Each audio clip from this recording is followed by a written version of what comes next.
Un livre que je ne vous conseille pas pour apprendre l'italien, parce que c'est aussi intéressant de savoir ce qu'il ne faut pas acheter pour ne pas perdre de temps et d'argent. Italien, grammaire active, méthode 90, en édition livre de poche. Pourquoi est-ce que je ne le conseille pas ? Première raison, le vocabulaire n'est pas adapté au niveau des leçons. Par exemple, sur les premières leçons, sur l'article défini, qui normalement est une leçon pour les débutants, vous allez trouver du vocabulaire tel que pneu de voiture, syndicat, gnome, du vocabulaire en général qu'on n'utilise pas lorsqu'on est débutant. Deuxième raison, le vocabulaire arrive sans aucun lien, sans aucune logique.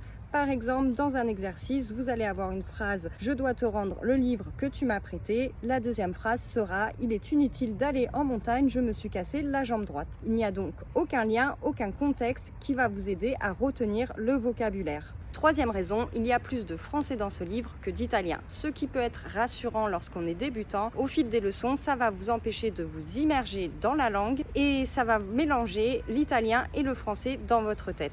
Et enfin, dernière raison, même si la correction des exercices est intégrée dans ce livre, il manque la correction de la plupart des exercices. Pour la première leçon, il va manquer la correction de l'exercice 1 et 2, idem pour la deuxième leçon, et ça continue comme ça tout au long des différents exercices. Ce qui va vous demander du temps de recherche pour pouvoir les corriger. Ce que j'ai appris avec ce livre, qui est le premier que j'ai acheté pour apprendre l'italien, c'est qu'il faut prendre son temps lorsqu'on choisit un livre pour apprendre une langue. Il faut regarder s'il y a bien la correction des exercices, comment sont construites les leçons, et il ne faut pas hésiter à aller voir les avis sur internet sur le livre que l'on compte acheter.